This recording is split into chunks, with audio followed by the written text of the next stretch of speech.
مانەوەی مین و تەقەمەنی سەردەمی ڕژێمی بەعس دوای 30 ساڵ کۆتایی هاتنی دەسەڵاتەکەشی لە هەرێمی کوردستان هێشتا مەترسین بۆ سەرژیانی گوندنشینانی سنووری برادۆست. نزیکەی کیلۆمەترێکە لە گوندەکەی دوورە.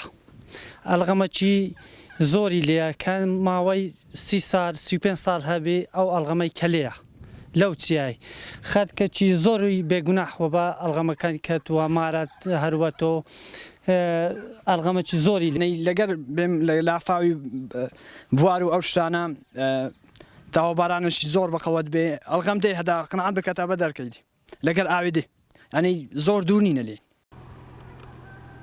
تەنها لە ناوچەی دەشتەهێرد 9 هاوڵاتی بەهۆی بەرکەوتنیان لەگەڵ میندا لە گوندی کاولۆکان و ماوەرد و تاڵەجار بوونەتە قوربانی. ئەو کێڵگە مین ڕێژکراوانەش کەمتر لە کیلۆمەترێک لە گوندەکانیان دوورن. وڵاهی هەتا ئێستاکە 9 نەفەرەوە کەتینە و ئەڵغەمەکان لەو چیای لێرانە و ئەو چیای لێرانش کەتۆتە نێوان 56 گوند. هەتا ئێستا 9 نەفەریش و بەکەتینە و ساڵانە مەڕ و ماڵاتێکی گەلەک و بە ئەکەوی. داواکاری لە حکومەتی هەرێمی کوردستان ئەو ئەڵغەمامە بۆ دەرێنن.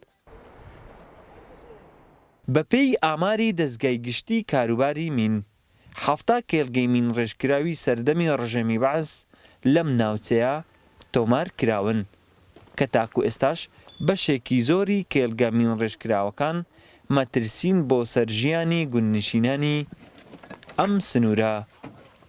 وڵات حەسەن، کورسات نیوز، برادۆست.